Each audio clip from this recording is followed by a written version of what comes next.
Bismillahirrahmanirrahim. Assalamualaikum warahmatullahi wabarakatuh. Perkenalkan, saya Rizky Syafrullah dari kelas Cloud Fundamental 1. Asal saya dari Institut Teknologi Telkom Purwokerto, jurusan Teknik Telekomunikasi angkatan 2018. Oke, untuk video kali ini saya akan menjelaskan mengenai tugas asinkronus 2, yang mana tugasnya itu yaitu membuat resource group, dan di resource group itu diisi oleh dua instance, yaitu bisa VM atau app service atau bebas seperti itu ya. Kemudian untuk ketentuan videonya wajib diupload di YouTube, dan link videonya nanti di-share di forum. Kemudian jangan lupa juga untuk menjelaskan fungsi dari resource group manager, dan juga jelaskan perbedaan antara resource group manager dan user group manager, seperti itu. Baik, langsung saja kita ke portal Azure ya. Di sini saya menggunakan akun sekolah, akun kampus maksudnya ya, education. Di sini saya akan coba langsung membuat resource group ya. Di sini kita akan buat dua resource group. Kita buat yang pertama dulu. Di sini subscription-nya Azure for Student. Untuk resource groupnya saya beri nama RG1 mungkin ya. Resource detailnya untuk regionnya bebas, dan saya pilih default aja, is US. Kemudian create.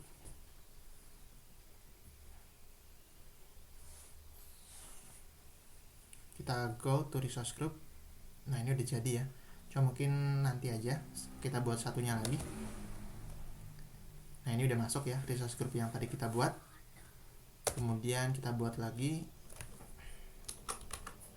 Kita review and create. Kita klik create.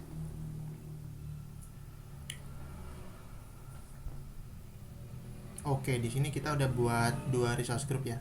Oke, mungkin saya lupa jelasin apa itu resource group. Jadi resource group itu is a container that holds related resource for an Azure solution.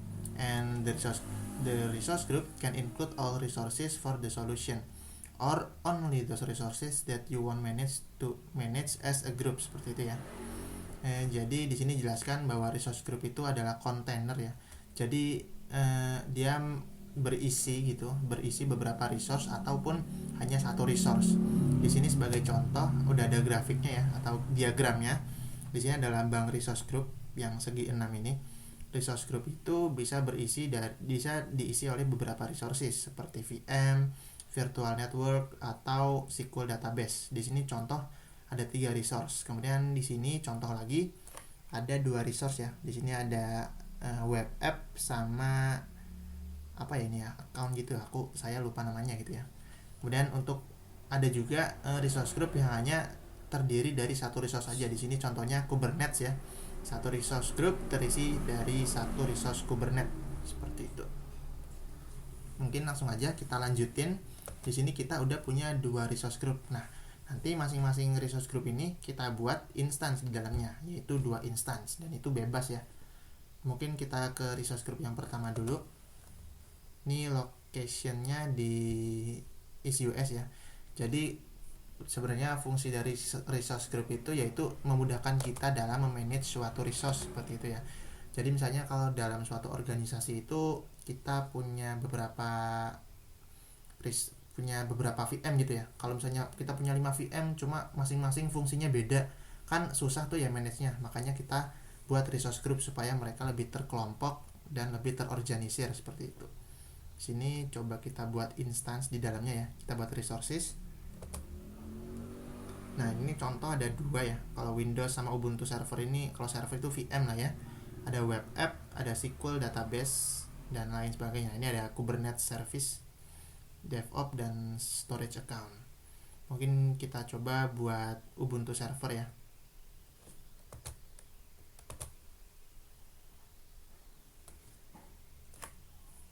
Ya, loading. Nah, di sini resource groupnya RG1, jadi VM-nya itu akan masuk ke resource group yang pertama.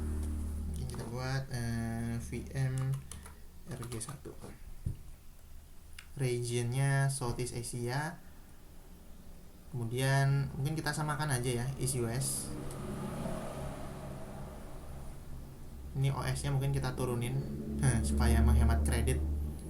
Kemudian size-nya B2S aja yang termurah ya, karena sebenarnya poinnya adalah apakah resource group itu bisa terdiri dari beberapa instance seperti itu. Jadi kita nggak akan ngutak-ngutik VM-nya gitu, jadi nggak perlu spek yang tinggi. Kemudian authentication type-nya itu password, kita buat ngarang aja sih ya.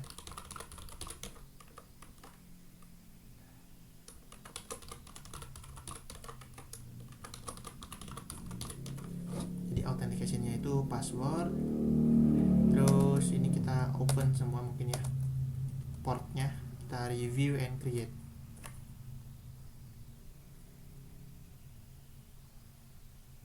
Ya, nanti kita validasi dulu apakah bisa untuk kita membuat VM ini. Nah, paste ya, kita create aja langsung.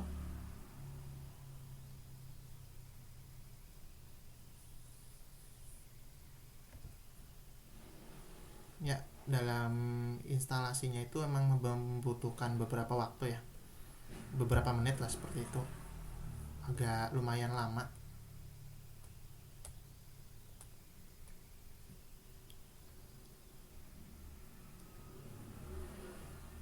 Nah, jadi di sini you decide how you want to allocate the resources to resource group based on what make the most sense for your organization. Jadi nanti kalau misalnya kita punya banyak resources dan itu kita kelompokkan menjadi beberapa resource group, dia akan lebih terorganisir gitu. Jadi kalau misalnya resource group 1 ya fungsinya untuk web app, jadi misalnya gitu kan. Jadi isinya itu resource web app, terus storage buat web app dan segala macam. Kemudian misalnya resource group 2 itu untuk VM. Jadi nanti di resource group 2 itu isinya ya VM, terus virtual network seperti itu ya. Sama apa tuh ya? NSG, Network Security Group seperti itu. Jadi lebih apa ya? Lebih termanage lah ya, lebih mudah di manage. Nah, ini deployment is completed. Kemudian kita kembali lagi, ini kita ke resource dulu ya. Jadi kalau kita baru deploy resource khususnya VM, dia akan langsung jalan.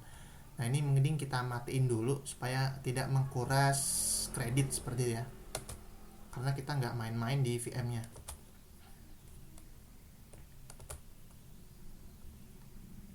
Ya, langsung aja kita tinggal, dia akan stop sendiri nanti. Kita ke home lagi, kita ke resource group 1. Nah, di sini udah masuk VM ya.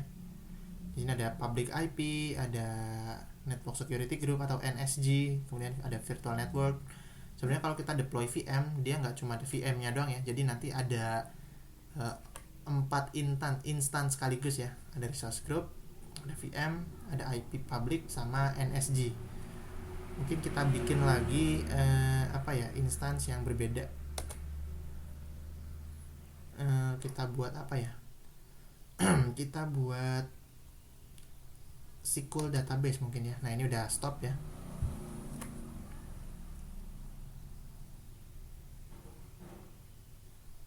Kemudian select server.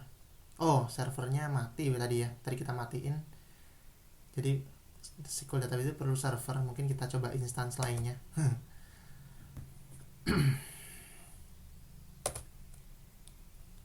Kita buat web app mungkin ya.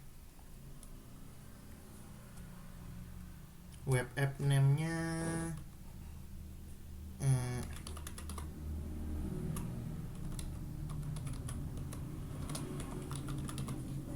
ini ya, name-nya ngasal aja. Publish-nya itu mau berbasis Docker atau code gitu ya. Mungkin default aja kali ya. Code-nya yaitu .NET 6, kemudian OS-nya Linux. Region-nya is US aja mungkin kita samakan. Size-nya B1 ya. Kita create.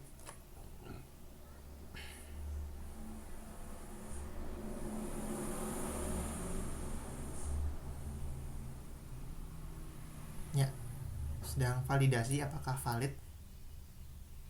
Ini untuk review web app kita, spesifikasinya. Nah, kita klik create. 12 US dollar per bulan ya. Nah, ini karena cukup mengkuras kredit, jadi makanya kalau habis create, kalau nggak dipakai langsung aja di stop aja supaya lebih menghemat kredit. Ini karena pakai education account ya, jadi dapat free kredit 100 dolar US dollar seperti itu. Nah, ini udah jadi ya. Jadi untuk resource group 1 dia udah terisi oleh 2 resource ya.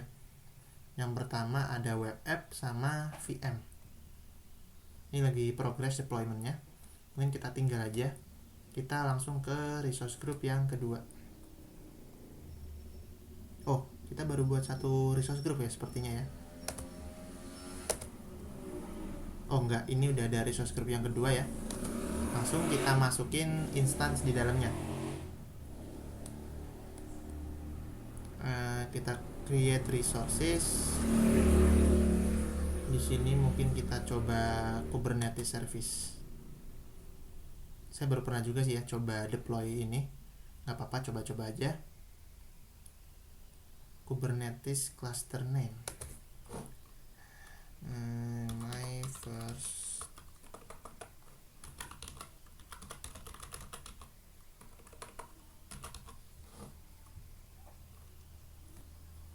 regionnya Southeast Asia, zonesnya 3 zone ya. High availability is recommended for standard configuration. Oh, this size currently unavailable in this location. Mungkin kita ganti ke East US ya. Jadi kalau server atau maksudnya data center US itu dia support banyak ya. Pengalaman juga kemarin mau deploy VM Bitnami di Southeast itu belum support. Scale methodenya auto scale. Oke. Saya kurang paham juga sih ya. Ini coba kita change size-nya, apakah ada yang murah. Ini menghemat kredit juga. Cuma mungkin kita default aja ya. Kita review and create.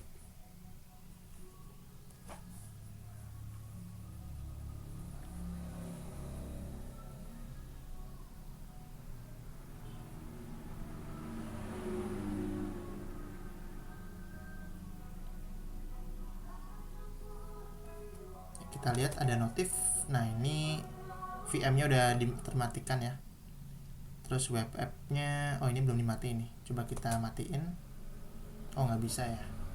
Kita buka portal di tab lain.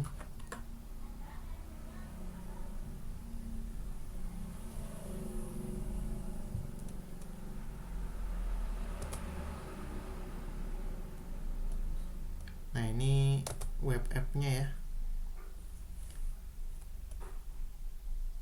Oke, dia masih running, jadi kita stop aja supaya menghemat kredit. Kita klik yes. Nah, udah stop. Kemudian validation gagal. Provisioning of resource for container service Kubernetes resource group valid message. Provisioning ada errornya ya. Saya kurang paham apa errornya. Mungkin kita kita ganti aja, nggak usah buat Kubernetes. The maximum node count you have selected is higher than the remaining quota of the subscription. Auto scaling may fail above one nodes due to quota restriction to cores remaining. Kita klik manual kali ya. Terus ini satu zone aja deh ya. Coba dulu deh. Kita coba dulu. Kita review and create lagi. Masih unvalid ya. Using multiple zone. Ini kita ganti satu. Coba kita review and create.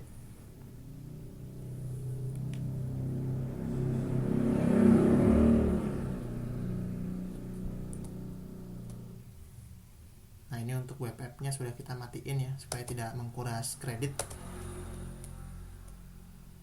Nah, ini paste. Jadi node pools-nya harus satu doang, terbatas. Klik create.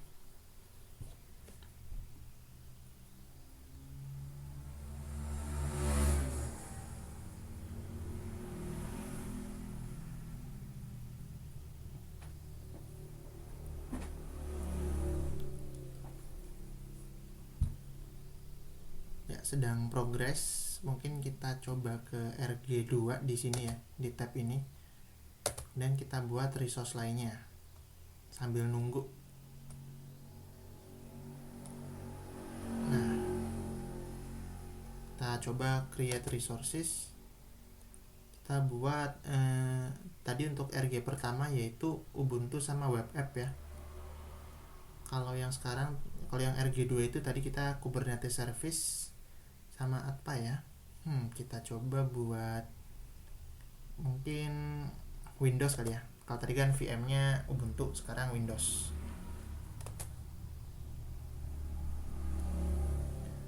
Nah, ini kita buat namanya Windows VM RG2. Ini oke. Nah, ini contohnya ya, size currently unavailable in Southeast Asia. Jadi emang untuk data center Southeast Asia itu supportnya nggak sebanyak di East US seperti itu ya. Saya suka banget pakai East US tuh karena udah banyak supportnya. Oke, untuk base seriesnya nggak ada. Oh, mahal sih ya kalau Windows ya. Kita coba yang ini. Saya takutnya nggak valid sih karena kredit saya nggak sampai segini soalnya. Tapi kita coba dulu.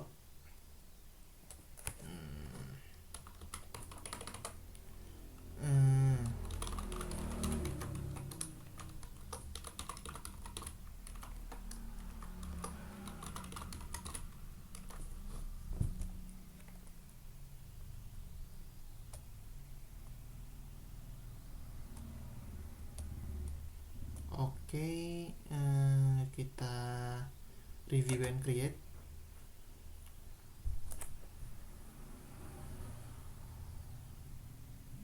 Apakah validasinya passed? Semoga aja sih pass ya. Oke, kita klik create.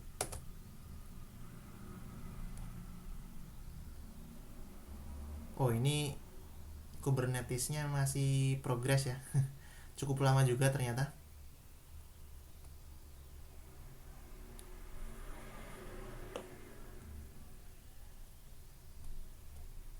Oke, mungkin takutnya kelamaan selesainya ya. Jadi di sini dijelaskan untuk resource group RG2. Di sini saya sudah mendeploy 2 instance. Yang pertama ada Kubernetes dan yang kedua ada Windows Server ya. Kemudian untuk yang portal yang mungkin kita buka portal lagi untuk melihat si resource group 1, yaitu resource group yang pertama kali saya buat tadi. Jadi ini dia resource group satunya. Dia berisi web app sama VM Linux tadi ya, Ubuntu. Jadi kalau di sini udah terdiri dari 4 malah ya, 4 instances showing one of egg records. Oh, banyak malah ya. Ada lebih dari 4 malah. Nah, ada 8. Ada disknya juga soalnya. Kalau kita deploy VM pasti include sama disknya atau memori internal seperti itu ya. Baik. Kemudian poin selanjutnya yaitu jelaskan perbedaan kelola user resource group manager dan user group manager. Jadi perbedaan resource group sama user group seperti itu ya. Jadi perbedaannya tadi mana ya? Saya tadi nemu gambarnya sebenarnya.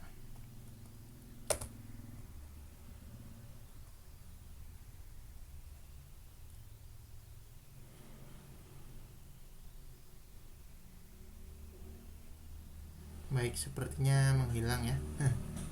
Oh, mungkin atau ini aja mungkin ya.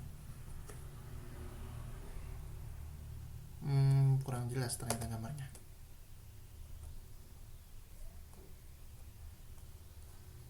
Baik, mungkin saya jelaskan secara lisan aja mungkin ya. Jadi kalau pertama resource group. Jadi kalau resource group itu ya untuk manajemen resource gampangnya ya. Seperti ini kita memanajemen resource yang terdapat dalam satu resource group. Kalau user manager itu sebenarnya lebih mengarah ke Azure Active Directory. Mungkin kita ini ya, kita lihat gambarnya.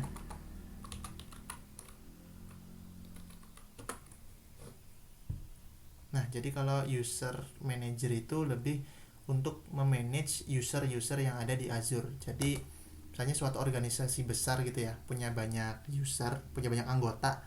Nah, untuk memanage usernya itu perlu yang namanya manajemen kan, seperti itu. Jadi nanti dibedak semua user itu apa ya? Namanya otorisasinya itu beda. Jadi ada yang sebagai root, ada yang sebagai guest, ada yang sebagai member gitu ya. Jadi misalnya pemilik hak otoritasi tertinggi itu ya haknya banyak gitu ya, dia bisa hapus resource, install resource segala macam misalnya. Terus misalnya role-nya cuma sebagai guest misal, ya berarti dia aksesnya itu cuma read access atau read only seperti itu ya. Jadi misalnya ada tamu atau guest masuk ke environment Azure kita, ya dia cuma bisa lihat-lihat resource kita aja, nggak bisa ngutak-atik, nggak bisa hapus, nggak bisa modif segala macam. Kalau user manager itu lebih ke manajemen usernya ya, jadi nanti diberikan hak-hak yang berbeda, setiap user punya role yang berbeda-beda dengan tanggung jawab yang berbeda-beda seperti itu. Baik, ini valid ya deploymentnya ya ternyata. Cuma nggak apa-apa sebenarnya, poinnya yaitu menunjukkan kalau resource group itu bisa terdiri dari satu resource saja atau lebih. Baik, mungkin sekian dari saya.